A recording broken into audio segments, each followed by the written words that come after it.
Hey there, art nerds. Are you guys ready for another start to finish art tutorial where I take you guys from the blank page to the finished watercolor sketchbook illustration? I sure hope you guys are, because I am. Today, I'm going to show you how to paint this adorable rainy day froggy girl with her frog, her raincoat, and her super cute water lily umbrella. Make sure you check the description down below. I'll have all the supplies and materials that I use to paint this listed out for you guys. If you are just not up to painting along, that's fine. I shared the printable line art with my patrons on Patreon. So if you want to paint, color, or marker along with me, you can join me at patreon.com/natosoup. And for just $2 a month, you'll get access to all of the line arts and early access videos that I share with my patrons. So grab your pencils, grab your paint, and grab your brushes, and let's get ready to paint.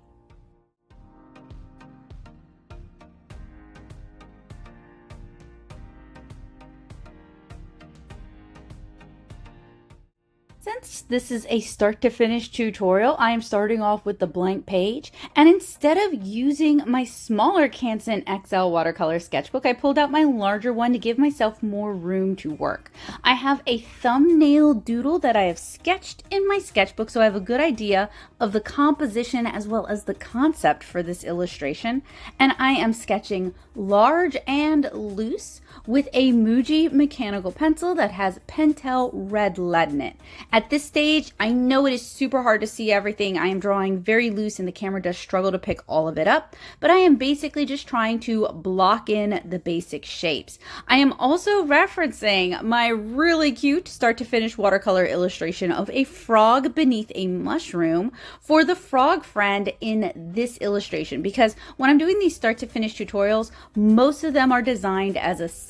We have an animal or an object illustration, and then we have an illustration that includes that concept as well as a tiny person. So they're designed to be done in kind of sets if your heart so desires. Obviously, you can just paint the mushrooms, the frogs, and the glowing crystals if that's what you want. But if you want to paint some people too, keep an eye out for the follow-up tutorials. So now that I've got everything kind of basically blocked in, I can start tightening up the details, figuring out the proportions, and just kind of going in with just a little bit more pressure. I want to point out that I am holding my mechanical very, very loosely. This is intentional. I'm heavy-handed. This is to keep me from bearing down too hard, putting too much of the red lead on the paper, or from kind of cutting into or marking the paper until I'm really ready to do so. So you can hold mechanical pencils to the side the same way you would hold a wooden pencil, and keep your grip really loose and really light for those initial passes, because we're really just trying to block everything in and figure out where everything is going to go. So for our froggy girl, I start by creating a modified stick figure form to kind of capture the pose and to also kind of help me figure out her proportions. I've got some really great tutorials on drawing people from stick to figure. I also have a class presentation that I've shared with my patrons, so yet another reason to join. But I fully believe that if you are willing to put the time in and you're willing to learn how to draw and do the practice, I have a method of thinking about drawing and thinking about the world around you that will really make drawing a little bit more accessible. Since I am a watercolor comic artist, I have to draw a lot of people, places, and things. So I had to find a method that would really work for me, and I'm really happy to be able to share it with you guys here on YouTube and on Patreon over the years. So make sure you check that description, because I'm going to have some great drawing, comic, and watercolor tutorials for you guys. So once we've got our stick figure kind of sketched in, I start fleshing it out using volumetric drawing. So basically using cylinders, spheres, prisms, rectangular shapes to kind of block in the human form. Kind of using a more simplified version of that for the frog, because the frog is even more cartoony than the girl. Believe it or not, the method that I use for drawing people can be used to draw realistic people. It can be used to draw super cartoony people, and I've got some tutorials here to help you guys out with that. But with the frog, I was really just kind of blocking him in using really rough, basic, easy to draw shapes to kind of block in his form from the get-go, and then adding in more details as I kind of like how things have started to develop. So you guys might also notice that I'm trying not to build up any set of details before the rest of them. So I blocked in a lot of her body and a lot of her outfit before I even started sketching in her face. And this kind of helps me keep everything at the same pace. It helps me keep the detail level the same. And it also means I don't spend a lot of time drawing something that I might have to totally scrap later because it's not in perspective, or it isn't in proportion, or it just doesn't work for the illustration. So this red lead is erasable, but the harder you draw, the more likely it is to stain the paper or permanently mark the paper. So I want to keep all of my marks as loose as possible. And once I finish sketching this all in, I'm going to ink it using a waterproof brush pen. So basically the red lead is going to kind of dissolve into the watercolor as we paint on top of it. You are also welcome, if you want to use watercolor pencils for this. You can use coal erase pencils. I used to really love the Color leads. I still do love them. They're just very soft leads, and this 0.5 mechanical pencil, they would be very prone to snapping in this, so I find the Pentel red lead works just really well. It's a light enough color, it's close enough to most skin tones that it just kind of disappears and melts into the painting once we start adding water on it. And I am working in my watercolor sketchbook for a few reasons. One, that these are very, very accessible, and I wanted my start to finish tutorials to be very accessible. So you can find the Canson XL watercolor sketch pads almost anywhere. Walmart used to have them, don't have them anymore. Still need to test the Grumbacher pads that they do have now, but you can find them at Michael's. You can find them probably at Hobby Lobby. You can find them at most big stores that sell art supplies. You can also find them at dedicated art supply stores, or you can order them on Amazon. So they're very easy to find, very common, and it is a cellulose paper, so these are going to be cheaper. They're available in a couple different sizes and a couple different formats, so you can find what works for you. As I have mentioned, am working in the sketchbook, so it's side spiral bound, but you can twist it so the spirals are on the top, as you guys see here. If you're like me and you hate the spirals under your hand, or you're left-handed, you can just flip the whole book over and work on it upside down. I would not do it back to front though, because the other side, because it is a cellulose paper, the other side of the paper doesn't have quite the same embossing or sizing that the front side has. So I would just turn the sketchbook over so that the spirals are on the other side if you're left-handed and you don't want those spirals getting in your way. So once I finished sketching my froggy girl, it is time to ink. I am working with a Sakura Pigma FB brush pen. I have mentioned in my other start to finish watercolor videos why I like brush pens, how they're basically like an 8-in-1 pen, how this particular pen is both waterproof and alcohol marker proof, so it is a great all-rounder. If you're looking for something that isn't quite as soft, if you're still having trouble with line control, or if you want a more delicate line weight, Tombow Furenosuke is a little bit harder, has a smaller tip, and it is waterproof and alcohol marker safe for all 8 of their main colors, as well as their 4 neons. Their pastels, which I reviewed here on the channel, are a little bit weird, a little bit funky, so I wouldn't go out on a limb and say that those get the full Natto Soup Studio approval, but I do really like their regular 8 basic colors as well as their 4 neon colors, and I really hope they will introduce a muted shades palette. That would be so helpful for me and the kind of work that I do here. So I'm just taking my time. Maybe I'm listening to a podcast. Maybe I'm watching a YouTube video. I've heard that I make good company, by the way. If you want someone to hang out with you while you are working on your art or other projects, you can always put me on in the background. I am happy to hang out with you guys, and I hope you'll think about doing that.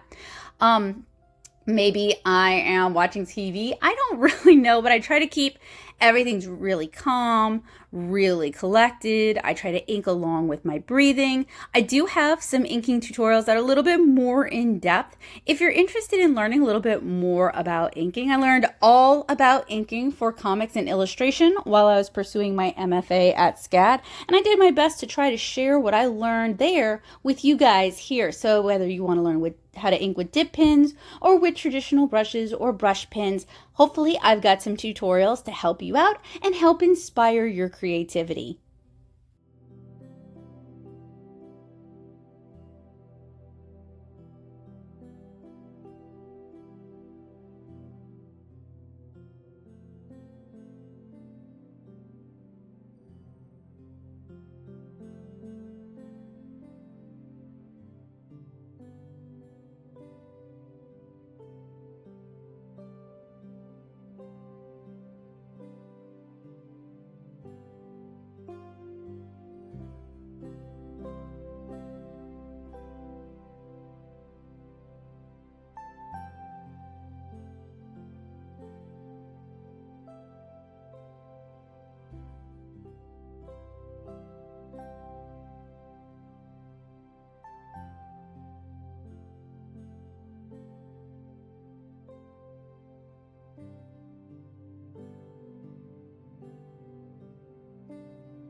Since this tutorial is part of a series, and since I talked about inking so much in my other videos, I'm not going to go into it too much here, but I do want to let you guys know that after I finished inking this illustration, I did not erase the red lead. I would if it were graphite, but like I said, this is going to disappear into the watercolor. And I also allowed it to cure. I allowed it to dry for 24 hours before I started adding watercolor to it.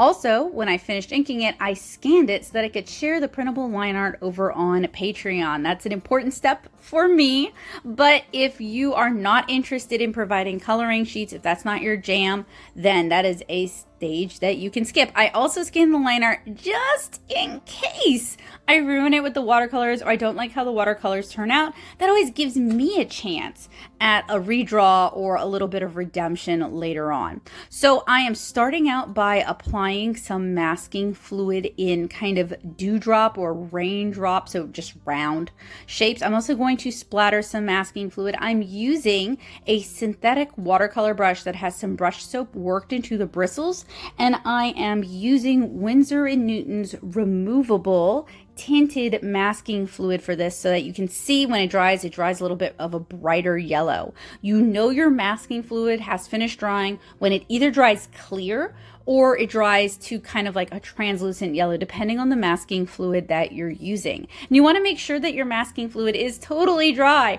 before you either try to apply paint to it or you try to remove it from the paper.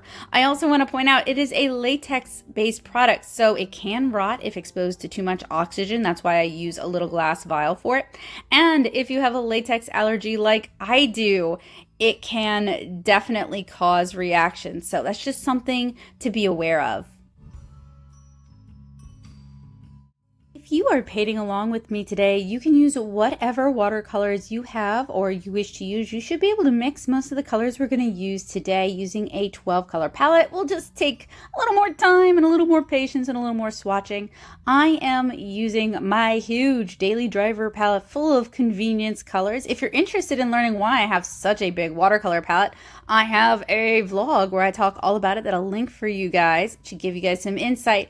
But I am using a Mare Marie blue color for the background. I am so sorry. I forgot. I've had that tube of paint for over 10 years. I do not remember what the color is, and I'm trying to actually use it because it's in my palette. But what I was going for was a darker, warmer blue, something a little bit darker than an ultramarine blue that doesn't have quite the same granulation properties that ultramarine blue has. So something that would give kind of a warmish, rainy day feeling that is a little bit more inviting. A Payne's gray would work just fine for this. Let that first layer dry, wasn't dark enough, was kind of streaky, even though I am trying to paint in such a way, as you guys can maybe see, where it never fully dries on the outer edges until I'm done with it. So I'm always moving that outer edge along, and I am pooling my paint on the outer edge. This is a technique that I basically only use on cellulose paper because of the limitations of cellulose paper and because of how dry or how quickly it can dry. So cellulose, unlike cotton rag, nothing really seeps in to cellulose paper. It all sits on the surface, which means if it's very humid out, it'll take forever to dry.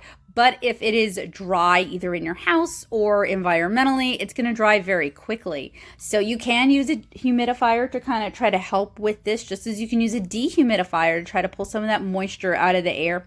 Or you can just kind of adjust your painting techniques to kind of suit the environment. So I am moving along to another well in my ceramic watercolor palette, and I'm mixing up, I want kind of a yellowish cream color for the stomach of the frog, and I'm going to use this as kind of the undercolor for the frog as well. So I mixed some yellow ochre along with some cool yellow and a very, very, very loose mix. Basically very transparent mix, because we're just trying to add a little tint of color. We can always build the color up more.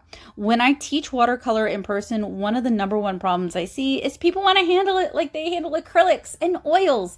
Watercolor is its own beast, and it is better almost to start with too thin a mix, and you can always mix it thicker, than to start with too thick a mix and then try to thin it out or glaze on top of it. And I have a watercolor crash course. If you are curious about how to handle watercolors, it's like 8 videos. It goes really in depth. It is super helpful if you're just getting started in watercolor. Hopefully I answer all your questions. I'll link that for you guys down in the description. So for the stomach of our frog, you guys saw me dab in some blue wet into wet. Cellulose paper is not really the best for wet into wet blending, but this is my sketchbook and I'm going to do what I want. And it diffuses out a whole lot when you add it into the yellow, especially if the yellow is as pooled as it was when I applied it. I'm grabbing some more of that blue and I'm working in a thicker saturation, so I've pulled it into its own well. And I'm going to use that to start painting some of the undercolor, some of the shadows on her raincoat. Now this is a technique that I use all the time on cotton rag papers. You can call it grisé, you can call it blueyer.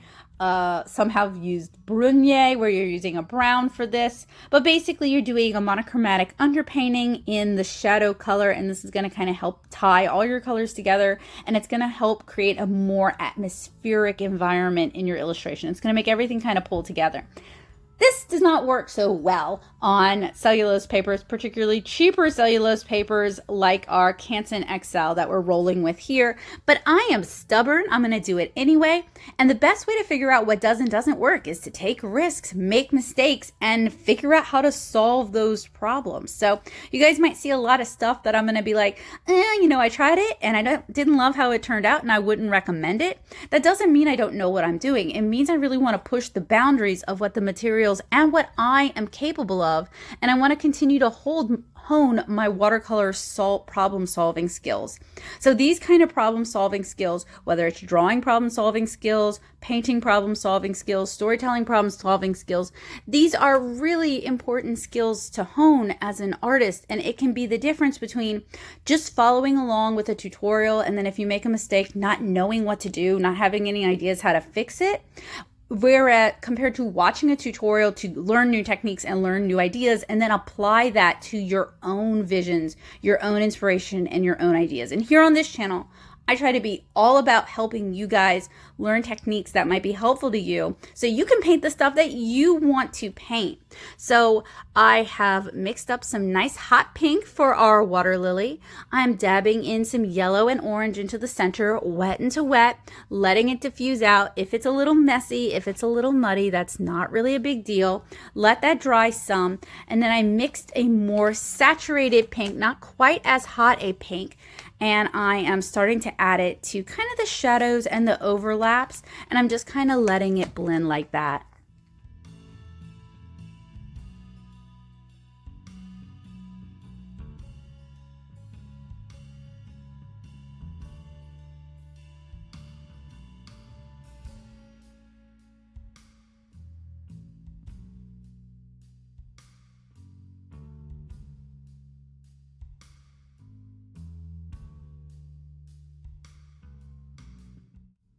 Once that dried, I'm going to mix an even more saturated version of our pink, and I'm going to start applying it much more thickly to the background petals as well as to the shadow areas.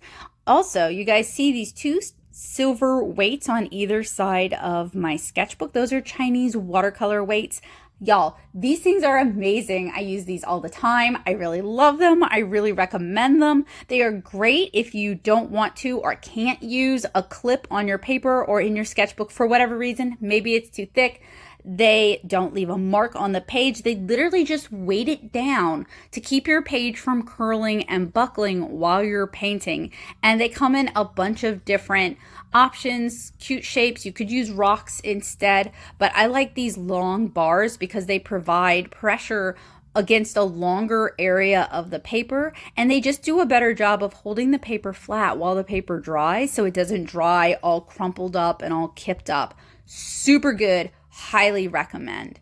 So now I have grabbed a little bit of either a red violet or maybe a little bit of a purple, mixed it in with our pink, and I'm going to start adding that in towards the bottoms of the petals where the petals kind of join into each other, as well as along some of the petal ridge lines that you guys might see. Speaking of, if you're interested in learning how to draw flowers, I have a whole mini series, and I literally mean mini. I have over 25 videos, but they're all under a minute long of super quick how to draw flowers. They're part of my shorts. I'll try to remember to link that for you guys. I think y'all will really enjoy it. I hope you will watch it.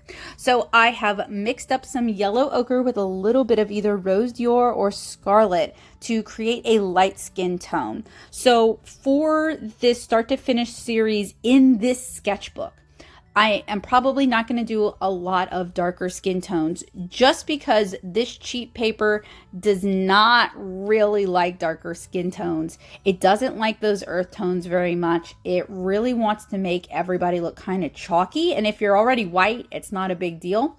It can also cause this weird chalky bloom to happen, which is not that noticeable on lighter skin tones, but it will ruin darker skin tones. However, if you are interested in watching me paint a variety of people, I do love to do that as part of my Lilliputian Living series, and I do more of that on cotton rag paper, a paper that can really handle that. I will also do that on Canson Mont Vol because Naomi, the other main character of my comic, is black. So it really is a paper choice thing. Rather than just not wanting to do that. I think painting a diverse array of people is really fun, and diversity is the spice of life. So it is not that I don't want to, it is that this paper does not like doing it. It can handle it though if you were to switch over to like watercolor marker. That could be a way to handle those darker skin tones without some of the limitations of our traditional watercolor earth tones. So I have added another layer to our little froggo friend here in the blue, kind of creating a blue green. I wanted to go with a different kind of green than I went with for the first frog illustration, just to give us some more options. I'm also adding some more detail and some more color to our Waterlily umbrella. And you guys probably see me wiping out my brush on my, I'm using a paper towel for this, and that's just to remove some of the excess water from it so that it doesn't just drip all over the place. This can be a really important thing to do if you're working with synthetic brushes. I am working with quills and silver black velvet brushes, so that's not really the issue, but it can also be really important to do this on more humid days, or if you're working on a cellulose paper like this. So I've added another layer to her skin tone. One of the tips for working on these kind of cheaper papers is to work a little bit more. So you start really watered down, really desaturated, but you quickly start building up the saturation. So you're not doing as many layers and you're not doing as many glazes. Do I take my own advice? No, but I can share it with you guys.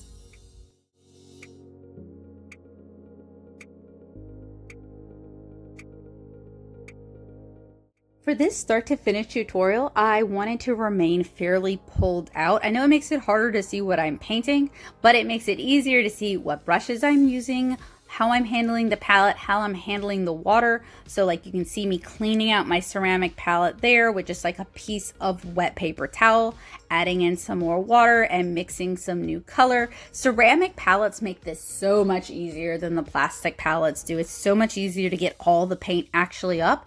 And now that I'm not flying all over the country all the time, I can actually use ceramic palettes because they're far less likely to break in transit. So I mixed up a really bright and vibrant yellow green for her raincoat. I wanted to go with a mix of like the nostalgia of the bright yellow raincoat, but I also wanted it to feel like she herself is very frog themed, like you guys might see the little froggy bucket hat that she's wearing. And I'm going to bring some of that yellow into the stomach and throat of our froggy friend as well. Partially because it just works, partially because I needed some more saturation on the frog, but also because it helps unify the color palette a little bit more. Adding a little bit of brown to the stem of our Waterlily umbrella. It would probably be green, but the brown works well and it kind of balances things out without creating too much contrast that might be a little bit too distracting. I've added some more of our blue to our mix, and now I'm going to start painting in some more of the shadow. So it's like a blue-green. I forgot who made it, but it is kind of, it's almost like a phthalo green or like what Viridian is supposed, well, Viridian is supposed to look kind of like a crappy color, to be honest, because it's hard to get a good viridian that fully reactivates. But you know, like that really blue, clean green that almost looks like candy. So that kind of thing. But I wanted to add in more blue so that we have, so she pops more compared to the frog and to the background, so that she has the really bright colors, because we already did our frog illustration. This is just a frog bud illustration.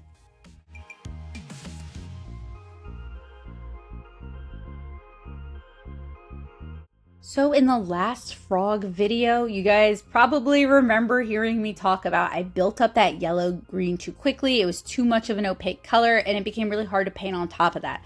I'm really trying to avoid that here. So I'm going to add our yellow green for the raincoat in really thin layers and just try to build it up. Also kind of utilizing the underpainting that we did a little bit earlier to try to develop those shadows earlier on, rather than trying to glaze those shadows on top of the raincoat and it possibly turning to mud or just too many layers for the Canson XL to really handle.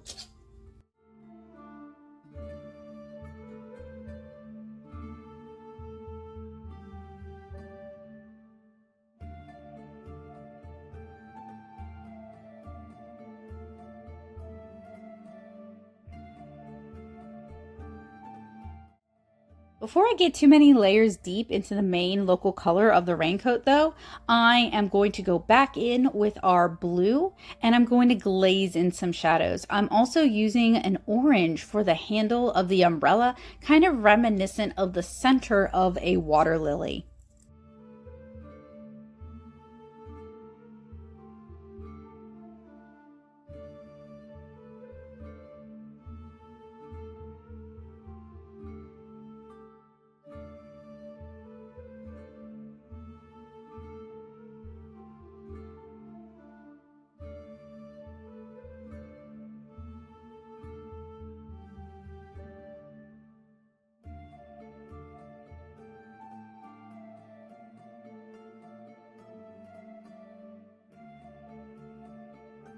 And since this paper is not going to love blend out techniques too much, I kept the shadows on her raincoat kind of bold, chunky, and assertive. There's nothing wrong with that, but it is a conscious choice that I was making to try to make the most out of the paper.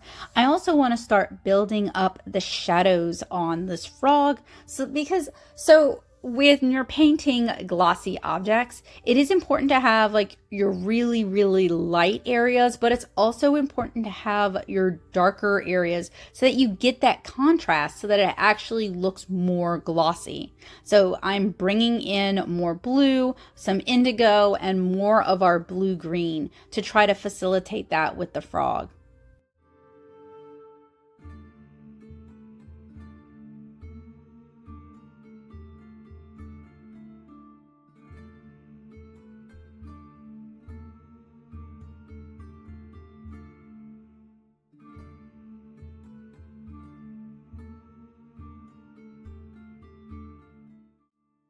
Another layer of our yellow green glaze on the raincoat. So kind of just building it up slowly and trying not to disturb our earlier layers. So if you're just starting out with watercolor and you're using inexpensive synthetic brushes and you're using inexpensive cellulose paper, then you may notice that your paints don't glaze. They just kind of slough off the paper, even if you're using professional grade paints.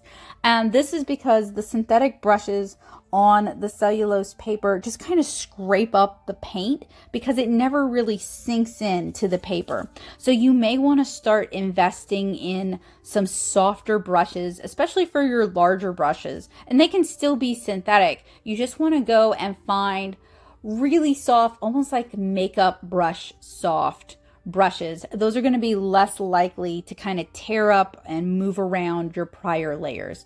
So I am adding a layer of yellow to our lily pads, and I have painted a lot of lily pads over the years. I really like lily pads, and I really want to capture the fact that you actually get a lot of different colors in a lily pad. I'm still working on building up her skin tone. So that is one of the things about my tutorials that I'm sure is a little bit frustrating, is it seems like I jump around a whole lot, but basically I am developing everything at almost the same pace. I don't want any one object to be completely finished. It also means I can still paint while I'm waiting on paint to dry in other areas. So now I am working segment by segment, adding yellow and then dabbing in some reddish brown along the edges and encouraging that to kind of blend out. And on a cotton rag paper, it's not going to move quite as much, but it's going to dry more vibrant. On a cellulose paper like this, it kind of is going to have a mind of its own,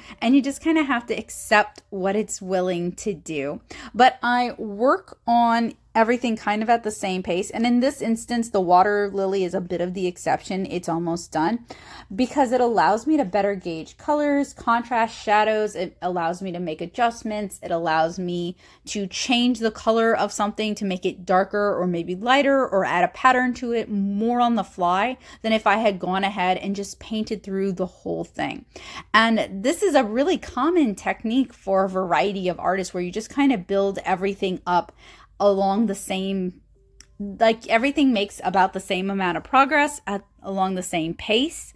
So I'm adding a little bit more of our creamish color to the belly of the frog, just to kind of warm it up a little bit. It was getting a little bit cool.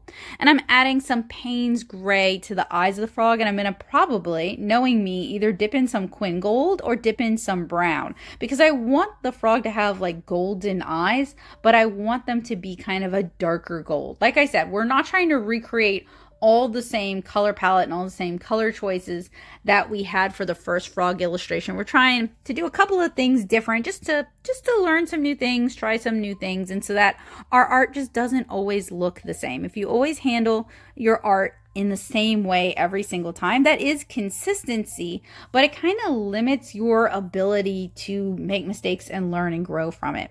So on the lily pads, I am adding some phthalo blue and I'm glazing it on top of our yellow, and you can see we end up with this really beautiful fresh sort of green. And I'm also dabbing in a more saturated phthalo blue in along the areas that would be shaded or shadowed, so that it diffuses out, but it kind of starts creating our shadows. But we get this really nice dappled green effect out of it. Still working on that skin tone. So one thing you guys might also notice, and I try to bring this up in our start to finish video. I try to bring it up in every tutorial because I don't want people to see time-lapse art and think I paint that quick, or that anyone paints that quick. This has been sped up 4x. I have removed all of the dry times. I may have gone to bed. I may have gone out for the day. I may have gone grocery shopping. I might have done some house chores. This allows my paints to saturate a little bit more, so I'm not wasting paint trying to mix them more saturated. You can do that. There's nothing wrong with that, but I like to use time in my favor, especially if I have other things that I need to get done during the day.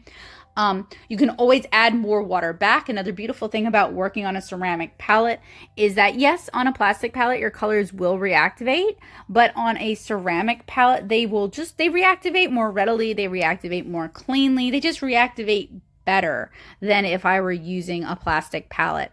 They can be a little bit pricey, so I would recommend that you check out your Dollar Tree or your local Asian food mart and see what they have to offer in terms of small divided plates.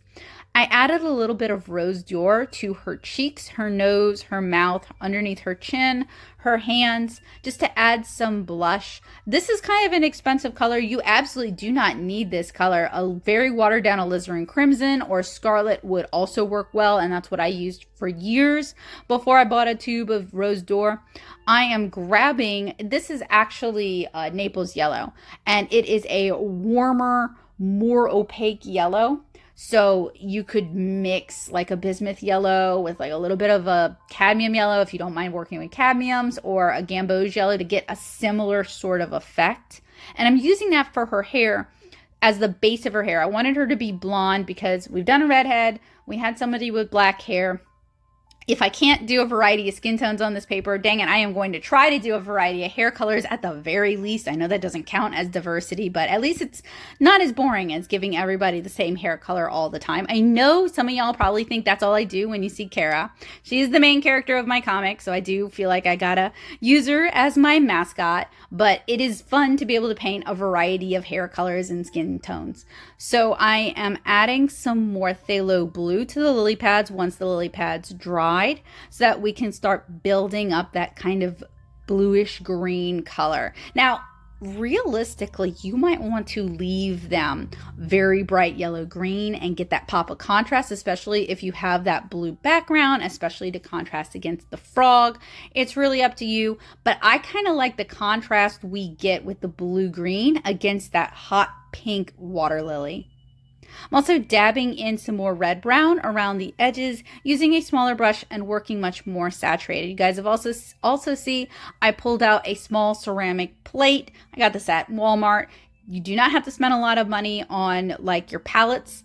I actually have a couple of videos where I talk about my favorite studio supplies. One of them is just like what I have, and the other is stuff that I like from like Walmart, Dollar Tree, Five Below, you know, those kind of places.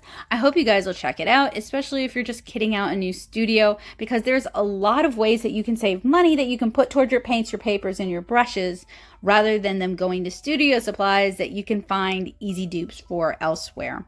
So it's kind of hard to see what's going on. It's because we're pulled out and because her face is so small. I'm painting her hair, basically adding in a little bit of probably Queen Gold or maybe some burnt sienna, just to kind of start adding some shadow so that it's not like a single tone of blonde.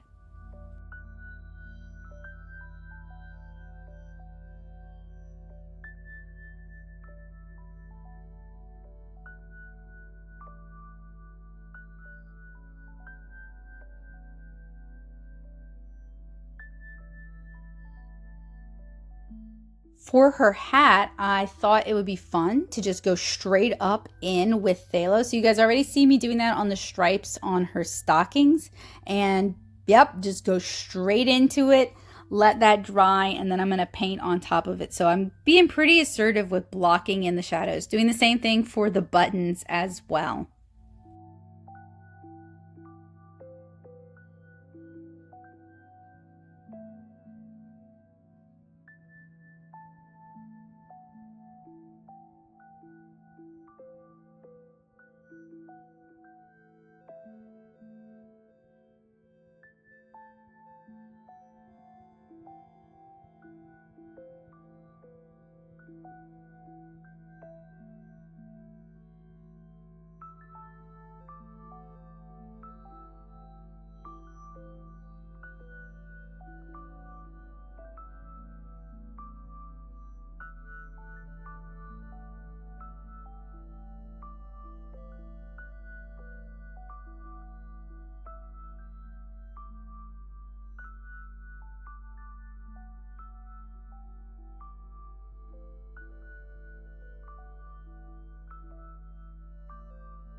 We've done a lot of blue green, we've done a lot of yellow green, but what about some regular old green green? That is for the boots and for the hat, and I'm probably just going to grab like Hooker's green. That's kind of my go-to green.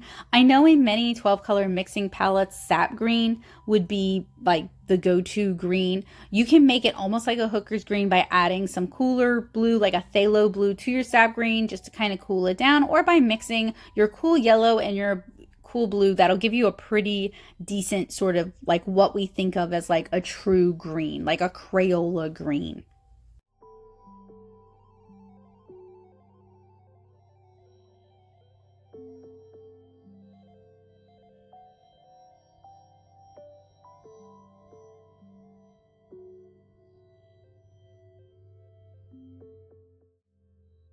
At At this point, everything has been pretty blocked in. We've got basically all of our colors in, so it's really going to be about like adjusting shadows, adjusting details, adjusting some of the colors so that they kind of pop off of each other, and then removing, well, doing the shadows for our raindrops and then removing our masking fluid.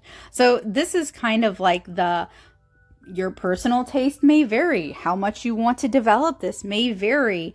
If you want to call it a day and just remove the masking fluid, it will probably work. If you want to keep working at it and keep painting at it, it might become overworked. I have a bad tendency of overworking a lot of my stuff, or it might work out. Who knows? Roll the dice, find out.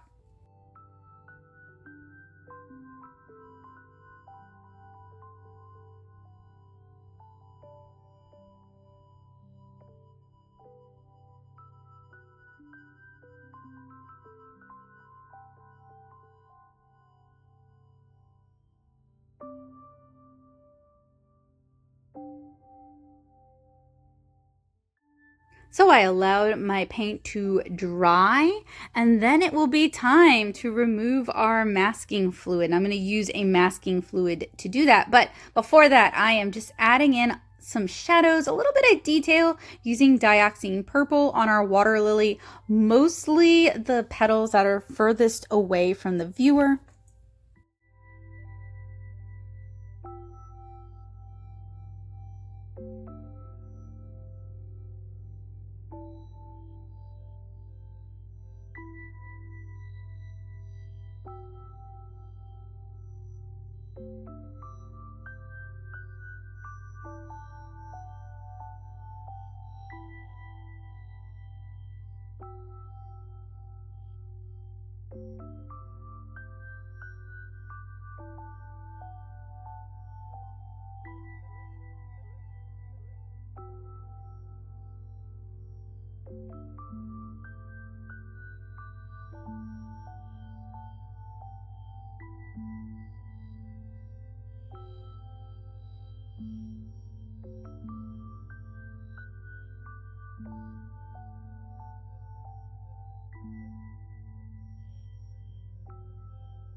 Once I have removed my masking fluid in the larger dots, because we also did some splatter dots, I am adding that blue from the background, so that warmish blue, and I'm mostly adding it in a small circle kind of towards the bottom of our dewdrop. Think about it as like opposite of whatever our light source is. And I've talked about this before in some of my other videos, but I have a little cheaty cheat. For my light source, it's usually upper right hand corner. If I don't have like a specific light source or a specific storytelling need in mind, I'm just gonna pop it in the upper right hand corner, just so that I have a consistent light source. I don't even really think about it too much anymore, but when I was first getting started working in color, particularly in traditional media color, thinking about your light source is really important. And if you really want, I mean, this is like not the end all be all. It is a super basic beginner cheat. Just put your shadows opposite of your light source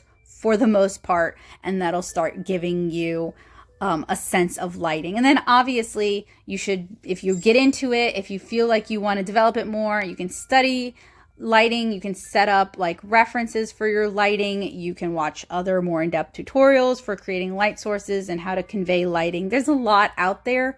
I just wanted to throw out some super beginner easy tips just in case that's something you struggle with, because that's something that a lot of people struggle with when they're getting into art and they're getting into color. Also, doing monochrome studies is super helpful for understanding lighting and understanding contrast. I cannot recommend them enough. It's something that I need to like do on a regular basis as well, just to really reinforce that.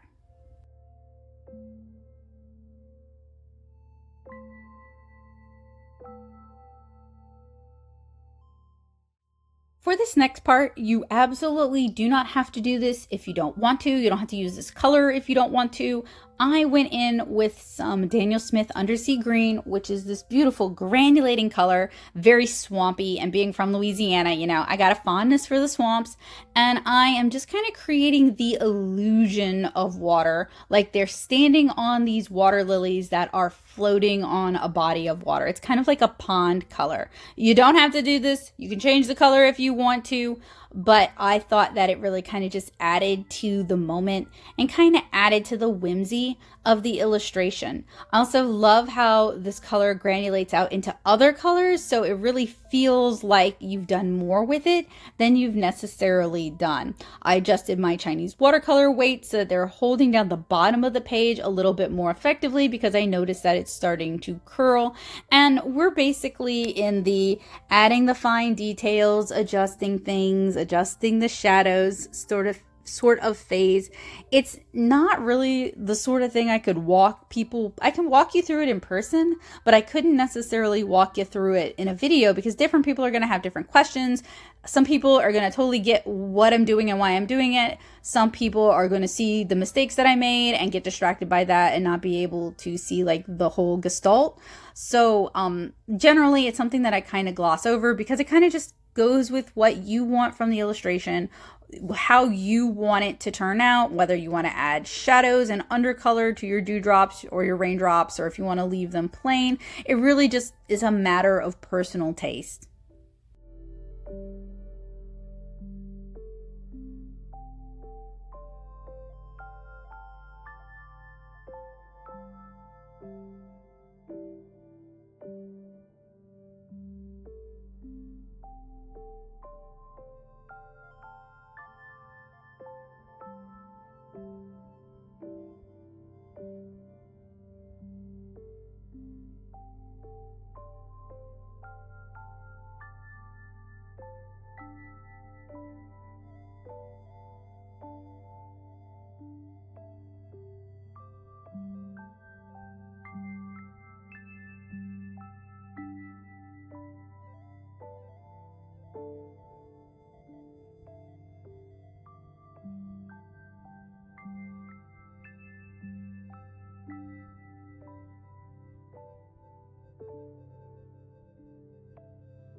Once I finished painting and everything had a chance to dry, I want to just adjust the contrast just a little bit. So I'm going to re-ink some areas just to add that black in so that we don't have the muddy colors. We've re-added the contrast. This is a reason why some people do choose not to use black ink in their traditional media and their watercolor illustrations. Way at the top of the video, I did mention that Tombow Fudenosuke comes in a variety of colors. I'm using a Sakura Pigma here, but another brand that I really like and highly recommend comes in a variety of colors. So if you wanted to do like a sepia line art or a gray line art, if you find the black is too harsh and you want it to have the look of pencil lines, gray could be a good option for you. If Tombow would release some muted colors, those would be a beautiful, perfect option for something like this. But for me, I'm just going to go ahead and re-ink it. I come from the world of comics. I am super used to black being our border color a lot of the time, so it doesn't bother me the way it might bother some other people, but I just wanted you guys to know you do have other options.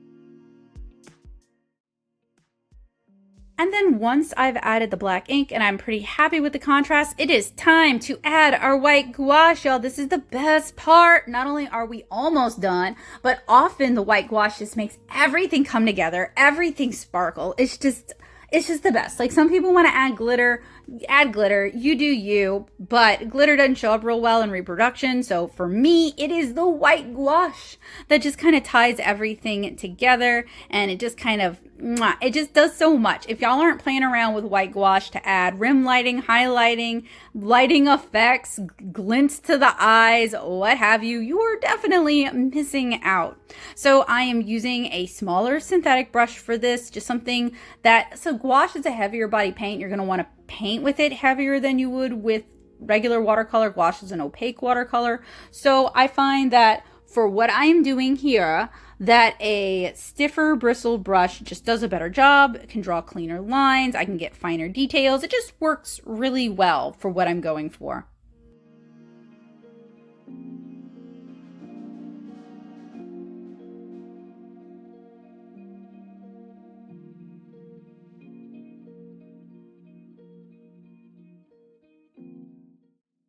Now we have another start to finish drawing, sketching, inking, watercolor tutorial complete. Thank you guys so much for hanging out with me today. If you just want to color, I have shared the printable line art with my patrons on Patreon.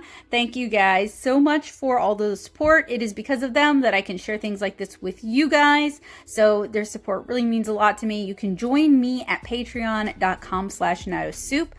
I am also very strongly considering turning some of these start to finish sketchbook illustrations into art prints, maybe postcards, and maybe stickers. So if there is a design that you like, keep an eye on my shop, NicoSoup.com/shop. I also have some super cute art prints as well as books and stickers up there. So even if you are not in the mood to spend money, it would mean a lot to me if you just went and you took a look and you see what I had to offer, just to know what I have. I would really appreciate it, and it would be super helpful.